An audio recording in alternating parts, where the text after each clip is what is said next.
Bonsoir à tous, merci de nous rejoindre une nouvelle fois dans Monde des Arts. Juste avant, les vacances de carnaval. Ceci dit, c'est un petit peu le carnaval toute l'année puisqu'on est tous masqués. Allez, blague à part, une question se pose tout de même. Que faire de cette fameuse semaine blanche qui s'annonce avec les enfants, avec les adultes, avec tous les gens qu'on veut? Eh bien, on les aurait presque oubliés. Les musées, eh oui, ils sont ouverts, figurez-vous. Et depuis le 1er décembre, une bulle d'air tout de même dans cette période difficile pour le monde de la culture. Une bulle d'air, oui, mais à quel prix? Sans touristes, sans visite scolaire, ou très peu en tout cas, avec un protocole surtout sanitaire très strict. Comment arrive-t-il à fonctionner et est-ce que ça vaut vraiment le coup finalement d'ouvrir les portes? Eh bien, on va parler de tout ça avec nos invités. Tout d'abord, Gladys Verkamen-Grandjean. Bonsoir Gladys, merci d'être là. Vous êtes coordinatrice, ça tombe bien, du projet Open Museum, c'est bien de le dire, oui. pour Brussels Museum, c'est ça? Ça consiste en quoi? En fait, c'est surtout axé sur l'inclusion, sur l'accessibilité des musées, non seulement physique, mais aussi sociale, financière, etc. Ah bah, il y aura des choses à dire dans cette discussion. Je crois en face de vous Isabelle de Becker. Bonsoir Isabelle. Bonsoir. Vous êtes la directrice du CBBD. On dit toujours CBBD, il faut quand même rappeler que c'est le Centre belge de la bande dessinée, c'est ça? Voilà, c'est ça. Il y a beaucoup de gens qui l'appellent aussi Musée de la bande dessinée, mais c'est bien le Centre belge de la bande dessinée. Rue des Sables. Centre-ville. Ouais, en plein centre-ville. On va parler de ce musée qui est resté ouvert, en tout cas qui est ouvert depuis le mois de décembre. Thierry Denuit, bonsoir Thierry. Bonsoir. Vous, on est plutôt du côté de Scarbeck, du côté des rails, puisque c'est le Train World, c'est bien ça? C'est oui, le musée de la SNCB, le musée du chemin de fer belge. Voilà, et il y a, mon nez me dit qu'il y a du chocolat dans l'air du côté Grâce à une collaboration avec ma voisine. Qui est en face de vous. Une exposition de chocolat. Peggy Van Lierde, bonsoir Peggy. Bonsoir. Chocostory. Ça, là, on est en plein centre-ville pour le coup, mais ça dit ce que ça veut dire, c'est un musée du chocolat, c'est bien ça, hein? C'est tout à fait ça, à 2 pas du Manneken-Pis. Ouvert également. Oui. Voilà, il faut le dire, puisque oui, les musées sont ouverts. Ceci dit, comment ça va tout d'abord? C'est un petit peu une question générale, mais une question que je vous pose, Gladys, parce que vous avez une vue d'ensemble un petit peu sur les musées. Est-ce qu'on a évité l'asphyxie avec l'année passée, ou est-ce qu'il est encore trop tôt pour le dire? Je pense qu'il est certainement encore trop tôt pour le dire. Ouais. Mais bon, on a déjà publié quelques chiffres début janvier. On a quand même eu une baisse de 58% dans la fréquentation. Dans la fréquentation, en effet, et une perte qui surmonte les 20 millions d'euros. Oui, 20 millions d'euros de perte. Donc ça, pour qu'on comprenne bien, c'est pour tous les musées bruxellois? Oui, c'est ce qu'on a pu récolter en écrivant à tous nos membres, comme chiffre. En tout, 2 millions d'entrées, je crois, d'après ce que j'ai noté. Oui, environ. Oui, donc ça, c'est pas, parce qu'on peut se dire 2 millions d'entrées, c'est énorme, mais finalement, c'est pas tant que ça. Non, il faut aussi pas oublier qu'on représente 120 musées et centres d'art à Bruxelles, donc si on divise ça, c'est quand même assez énorme comme perte. Des chiffres qui vous étonnent? Je sais pas, qui veut intervenir? On s'y attendait un petit peu.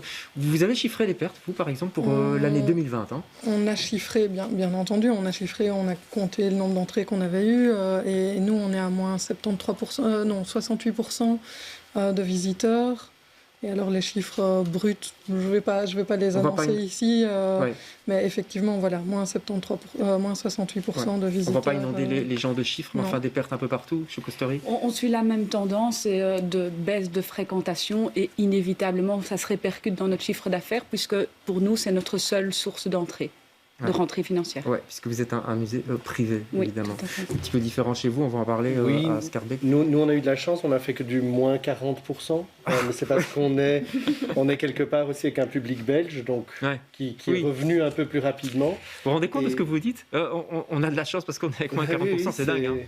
C'est un peu comme les soldes, malheureusement. C'est dingue d'en arriver là. C'est vrai qu'il y a eu des fermetures. Rappelez-vous, en 2020, les musées ont été fermés de mars à mai, puis il y a une petite ouverture pour l'été, mais enfin en même temps c'était l'été, donc peut-être que les gens partaient ailleurs. Et puis, rebelote, on referme du 23 octobre jusqu'au 1er décembre.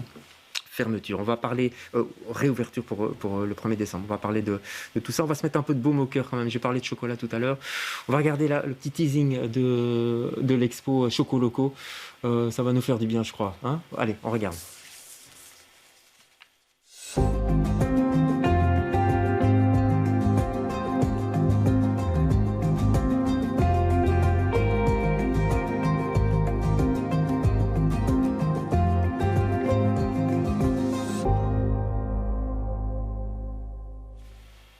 Voilà, j'en profite pour dire qu'elle est prolongée cette expo. Les dates qu'on voit sont peut-être pas les bonnes, hein, c'est ça? Non, donc elle est prolongée jusqu'après les vacances de Pâques. Ouais. Pourquoi? Parce que voilà, il fallait prolonger, il faut que des gens viennent voir cette expo. Oui, au fait, on est quand même dans un secteur où on a des coûts fixes et comme les rentrées sont moindres, on essaye de quand même avoir toute l'année des expositions. Ouais. Mais de pouvoir jouer parfois sur la durée des expositions pour rendre leur financement encore possible vu les circonstances. Comment ça se passe justement pour les subsides, pour tous les gens que vous employez, je ne sais pas, au CBBD, vous êtes combien en général? En temps normal, vous êtes combien? En temps normal, on est une équipe, je dirais, entre 25 et 30 personnes. Et là, en ce moment? En ce moment, si on est 5, temps plein, c'est encore beaucoup. Ah oui. Mais on est même un petit peu moins que ça. Après, le travail est divisé, donc il y a des personnes qui travaillent un jour semaine, d'autres 2 jours semaine. Il y a juste le gardien et moi-même qui avons gardé notre temps plein, en fait, parce qu'il faut continuer à développer des projets, il faut regarder vers l'avenir. Mais voilà, comme vous dites, à quel prix Donc ça veut dire quoi? Qu'il y a eu des gens que vous avez dû mettre en chômage technique? Ah ben oui, il y a des services qui ne tournent plus du tout, il y a des services pour lesquels on n'a plus les moyens de faire tourner. Donc, quels services, par exemple, Isabelle, pour qu'on comprenne bien? Ils sont des techniciens, des gens qui font Il y a par exemple tout un back-office qui s'occupe de la gestion des visites de groupe, mais donc en général, on reçoit par an plus de 1000 visites de groupe, donc c'est des mails, c'est réserver des guides, c'est tout un suivi administratif qui est à l'arrêt, qui n'existe plus. Donc ces gens-là, aujourd'hui, n'ont plus beaucoup de travail, donc il y a quelques mails par jour de personnes qui ont du mal à réserver ce genre de choses. Il y a des projets qui sont à l'arrêt, tout à fait à l'arrêt, qu'on ne fait plus de suivi. On a une salle de lecture, donc il faut quand même accueillir les gens qui viennent dans cette salle de lecture, mais elle est fermée parce qu'avec les protocoles sanitaires, c'est pas possible. Il y avait un bar aussi, il y avait une se restaurer. Oui, mais ça, la brasserie, c'est indépendant, donc ça, c'est pas nous qui gérons. Mais donc voilà, il y a pas mal de choses qui n'ont pas repris et qui ne reprendront pas avant un certain temps. Chez vous, ok, c'est ouvert. Bon, il y a eu le déménagement. Vous étiez plus du côté de la Grand Place, maintenant vous êtes du côté du Mannequin Peace. Si, je résume très fort, mais c'est ça. Oui, c'est ça, effectivement. Il est mal tombé ce déménagement ou c'était juste avant en fait? Alors c'était juste avant, on a déménagé en février 2019. On a eu une très bonne année 2019, mais pas complète, puisque voilà, on est arrivé mi-février dans nos nouveaux bâtiments. Ah oui, mi-février, donc un mois après, c'était fini, quasi, non? 2019. Ah oui, en 2019, d'accord. Oui. Un an après, d'accord. Voilà, oui. Et puis effectivement, voilà, l'année 2020 qui est identique à ce que chacun connaît. Oui, donc effectivement, pour l'instant, dans nos nouveaux locaux, on n'a pas encore connu une année complète. Alors, pardonnez-moi, mais comment vous faites? Vous avez dit tout à l'heure que l'argent qui rentre, si je puis dire, c'est les billets, c'est la billetterie. Oui. Ce n'est que ça même. Donc comment on fait quand ça ferme? Quand plus personne ne vient? Voilà, on compte un peu sur nos acquis. Heureusement, le musée a bien tourné jusqu'à présent. Alors, on a déménagé en 2019, mais c'est un musée qui existe depuis 21 ans, pardon. Ouais. Et donc voilà, on a effectivement de quoi voir venir un petit peu. Et puis, nous aussi, comme pour le musée, le Centre belge de la bande dessinée, on a mis notre personnel en chômage économique. Et c'est ce qui nous permet aujourd'hui de garantir l'emploi, tout simplement. Petite différence chez vous, puisque le musée dépend de la SNCB, donc c'est des statutaires, c'est ça? Voilà, donc ce sont pour la plupart des statutaires de la SNCB, donc qui ont été maintenus dans leur emploi, et on a quelque part la chance d'être adossé à un grand groupe public qui peut se permettre de nous soutenir dans cette démarche et de voir venir. Mais ça reste évidemment très difficile parce qu'on a par exemple, pendant le confinement, dû se retourner et réinvestir aussi dans une présence digitale, des choses qu'on n'avait pas l'habitude de faire, qu'on ne faisait pas par le passé. Et maintenant, on vit quand même toujours avec cette crainte d'un 3e reconfinement à un moment donné. Ouais. Gladys, les musées ont dû se renouveler, ont dû faire preuve d'imagination, j'imagine, chaque musée est différent évidemment, mais comment ça s'est passé? Est-ce qu'il y a eu panique à bord aussi à un moment? Oui, certainement, et on est une petite ASBL, donc on est la Fédération indépendante des musées, mais on est une petite équipe de 8 personnes. Nous aussi, la plus grande partie de l'équipe a été mise au chômage technique, même notre directeur à un certain moment, parce qu'en fait, le confinement a commencé, je pense, 2 jours avant la musée Museum Night Fever. On organise entre autres la Museum Night Fever. Et normalement, la Museum Night Fever, ça rassure qu'on a des fonds pour au moins la moitié de l'année. Oui, ça veut dire que ça amène des gens, c'est ça que vous Exactement, voulez dire. Ça amène des gens, mais bien sûr, ça finance aussi nos salaires, etc. Puisque vous êtes une ASBL, Exactement, oui. Voilà, et donc là, soudainement, on s'est retrouvés à devoir annuler la Museum Night Fever. Et en effet, les musées se sont réinventés, nous aussi. Donc en octobre, par exemple, pendant le déconfinement, on a mis en œuvre un petit festival des musées où les gens pouvaient visiter les musées à un tarif réduit, mais toujours en petite bulle. On s'en souvient. Voilà, on va parler des protocoles sanitaires qui ont été mis en place et en tout cas décidés par le gouvernement.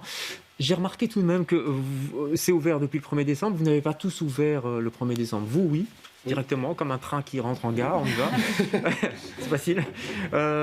Chez vous, non, c'est un petit peu pataugé ou qu'est-ce qui s'est passé? Ça n'a pas pataugé, mais on avait donc on expose du papier, des œuvres sur papier, et le papier est très sensible, donc on avait fait le choix de décrocher toutes les œuvres, et puis on a fait le choix aussi de prolonger l'exposition Guarnido, donc on devait organiser une rotation de planches à ce moment-là. Et ça prend du temps?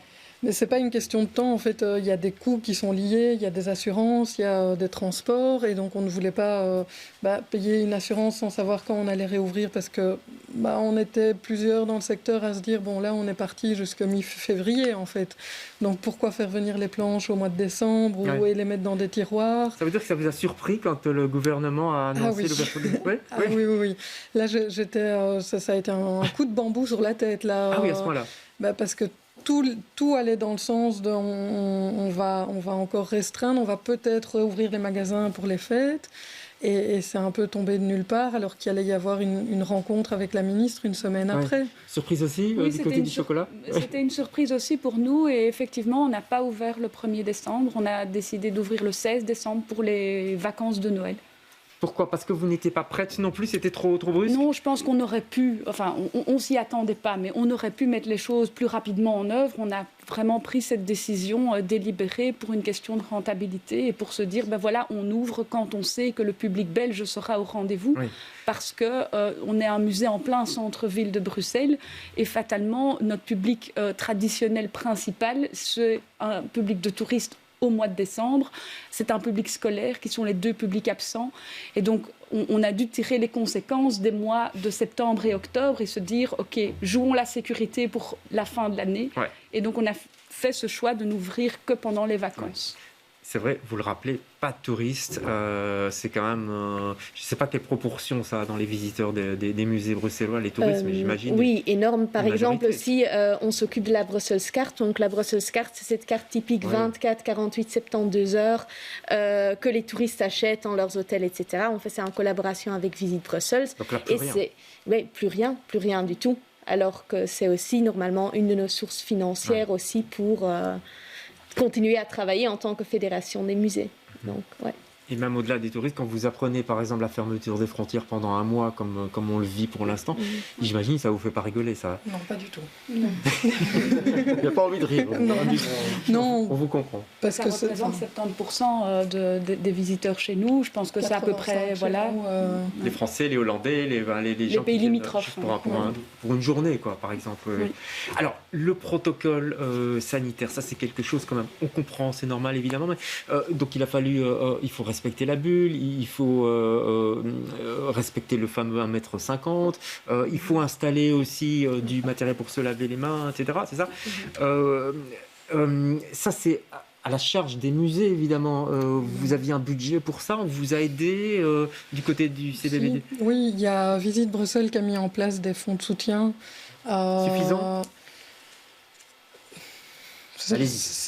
C'est jamais suffisant. Alors, il y a toujours, il faut rentrer. Enfin, c'est un peu le principe des subsides en général. Donc, il faut rentrer des factures pour justifier les dépenses. Nous, on a dû fabriquer nos potelets parce qu'il y en avait plus sur le marché. On n'en trouvait plus. On trouvait plus de plexiglas, donc on en avait encore dans nos dépôts. Mais donc, on ne sait plus rentrer les factures ni les factures du personnel. Donc, non, ça n'a pas couvert tout l'investissement pour mettre ça en place. Maintenant, c'est sûr que, quel que soit le montant, ça fait du bien. Et donc, on a reçu tout ça en fin d'année où ça devenait vraiment très compliqué.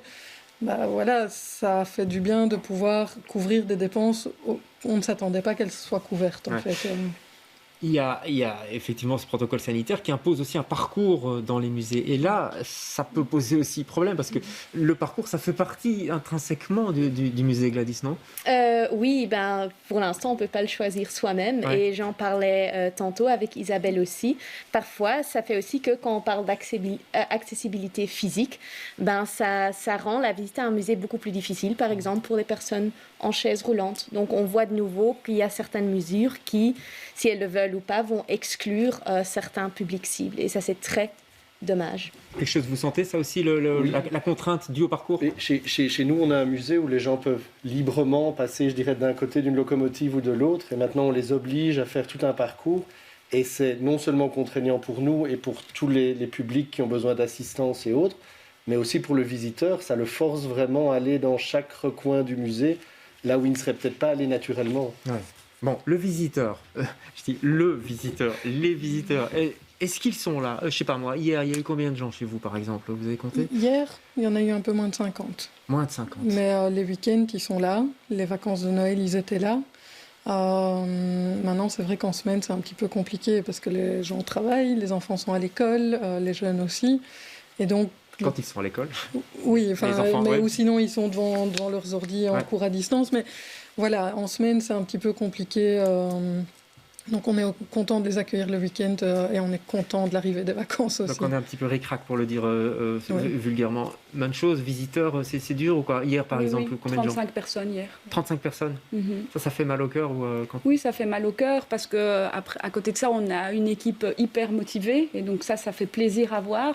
Mais ce sont des gens hyper motivés qui doivent garder cette motivation. Et la motivation, en général, elle vient des gens qu'on a en face de nous, qu'on accueille et à qui on fait découvrir notre musée. Donc voilà, c'est difficile aussi, je pense, dans ces conditions-là, de garder cette motivation.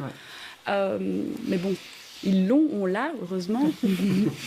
Mais effectivement, on dresse de nouveau le même constat. Les week-ends, on accueille effectivement plus de monde. Et les vacances aussi. Là, vraiment, c'est vrai que pendant les vacances scolaires, moi, j'ai presque espéré qu'on prolonge les vacances de carnaval. Je l'avoue.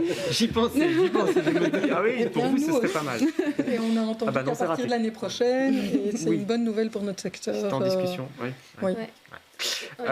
Alors, bon, ça fonctionne bien, c'est parce qu'il y a la Covid pour l'instant, mais vos musées fonctionnent bien. Quand ça ne fonctionne pas trop bien, quand les musées sont déjà en difficulté, ça ne fait qu'ajouter évidemment au problème. Il y a un musée pour l'instant qui vit difficilement et on espère pour lui, on croise les doigts pour que ça marche. C'est le musée du jouet, je ne sais pas si vous êtes au courant de ce dossier.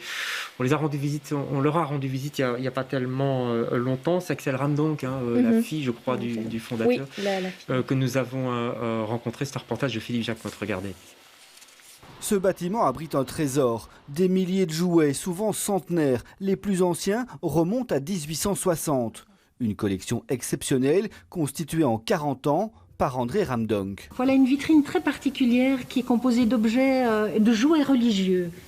Donc les parents achetaient pour les enfants les autels, les ciboires, les chasubles, etc. Je pense que c'est toute une époque.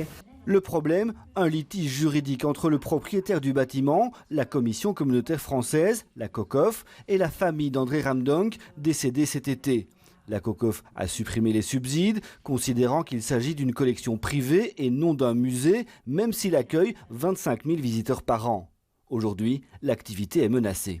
Si nous ne recevons pas d'aide de la part des pouvoirs publics, eh bien, nous allons devoir fermer et disperser cette collection, ce qui n'est pas du tout notre vœu à la base.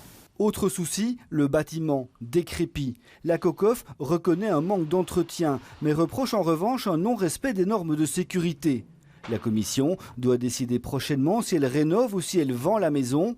Mais une chose est sûre, le musée du jouet doit déménager.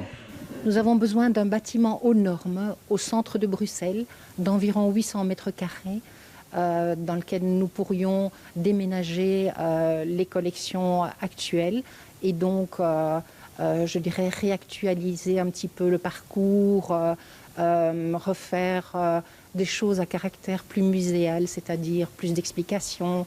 Un besoin urgent. Plusieurs collectionneurs turcs et coréens se sont déjà manifestés pour racheter ce patrimoine désormais en péril.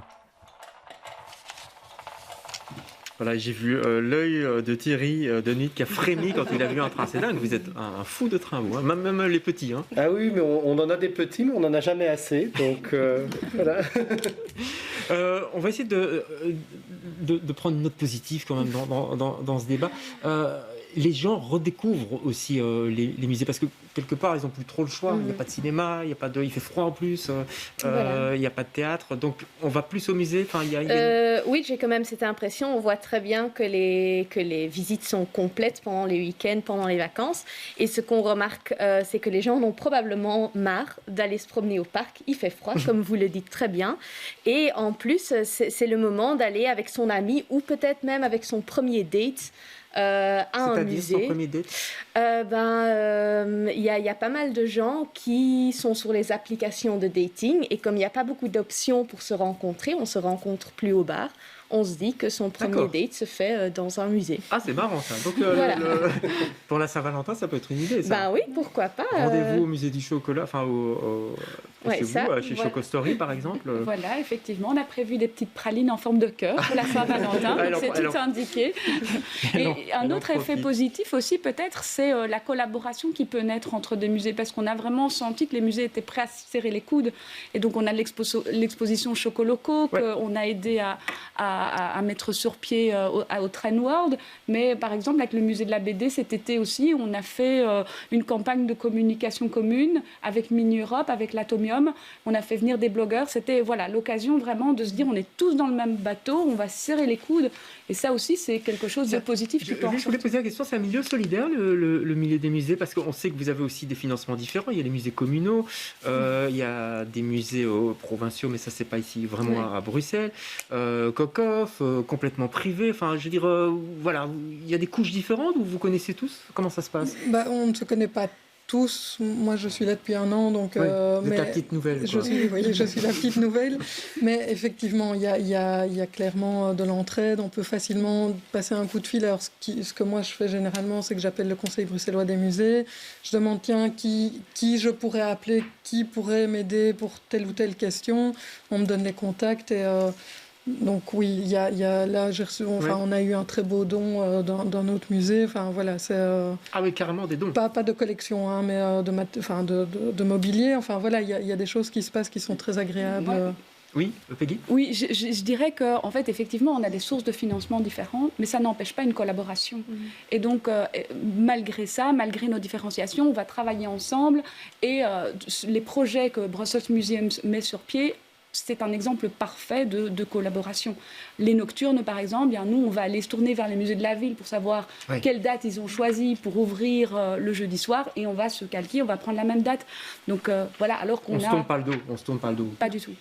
Puisque vous parlez des musées de la ville, je tenais à signaler quand même, David de Bruxelles, une opération qu'il lance pour les vacances de carnaval, puisqu'on en parlait tout à l'heure. Donc c'est la gratuité pour les étudiants. Donc si vous avez une carte d'étudiant, pas vous, je vous regarde, vous êtes jeune encore, mais alors vous serez un étudiant attardé, si je peux me permettre. Donc si vous avez une carte d'étudiant valable cette année 2020-2021, eh bien vous avez accès, je sais pas, il y a quand même pas mal de musées, Gladys, à la ville de Bruxelles, la Centrale, le Palais de Codenberg, Mode et dentelle, la garde-robe de Manneke-Pis, Maison du Roi, musée des égouts aussi, qui est certainement une grande découverte à faire. Pas trop froid dans le musée des égouts pour l'instant ? Un peu, mais bon, pas plus froid en tout cas que ce qu'on ressent maintenant dans la rue. Ça, il n'y a pas moyen de faire des offres dans vos musées particuliers, puisqu'on sait que c'est difficile pour l'instant pour les gens qui nous regardent, pour les Belges, de sortir. Vous avez pensé à ça Oui, c'est quelque chose au fait qui est on a une attention pour ça en permanence, de se dire, voilà, chaque fois qu'on a un débat, et même hors Covid, sur l'augmentation des prix, on se pose toujours la question de se dire est-ce qu'on a bien toutes les catégories qu'il faut pour que chacun puisse arriver dans nos musées. Ça va parfois de l'accessibilité physique du lieu pour des personnes à mobilité réduite. Ça va d'avoir des tarifs qui font que si une famille va tout ensemble au musée, elle ne s'en sort pas avec une addition trop élevée, parce qu'on pourrait se dire un ticket ça va, mais souvent une famille de 4-5 personnes. On veut aller à votre musée à Scarbeck, on a 4 enfants. On a un ticket famille, donc ça permet d'avoir sous un ticket l'ensemble de la famille qui rentre. D'accord, on pense à ça aussi, Peggy Oui, alors On est en train de travailler sur une offre jeune, donc elle n'existe pas encore pour l'instant, mais effectivement, on s'est dit qu'après avoir ciblé particulièrement les familles, aujourd'hui, notre challenge, ça va être de cibler particulièrement les jeunes. Et donc, on est en train de travailler là-dessus. Et puis, pour les familles, je dirais que là, on n'a peut-être pas proposé une offre financière, mais par contre, on a rajouté une chasse au trésor. Et donc, on rajoute une activité et on ressort avec quelque chose de supplémentaire qui est tout à fait offert, tout à fait gratuit, compris dans le prix, mais pas un effort financier supplémentaire. Allez, et on termine sur une petite note quand même d'espoir. Il y a une expo en ce moment chez vous, hein, elle se prolonge. Il y a Midam qui vient bientôt. Il y a Midam qui est présent jusqu'à fin août, mais il est déjà là. Alors il y a Guarnido qui est en cours jusqu'au mois de mai. Et à partir du 25 mars, on aura une exposition qui présentera 27 auteurs de bande dessinée actuels. Donc... Allez, on va croiser les doigts pour vous tous et tous les autres musées de la région bruxelloise, évidemment. Les frontières, on l'espère, vont rouvrir à la fin du mois de février. Je dis on l'espère parce qu'on est toujours sûr de rien. Mais enfin voilà, on peut vivre que d'espoir et d'eau fraîche et d'amour peut-être, faire du dating dans les musées. Pourquoi pas, oui. Pourquoi pas. Merci à tous les quatre d'avoir participé à ce débat. On se retrouve non pas la semaine prochaine parce que ce sont les vacances de carnaval, allez au musée, mais on se retrouvera dans 15 jours pour un nouveau numéro de Monde des Arts. Bonsoir. Bonsoir.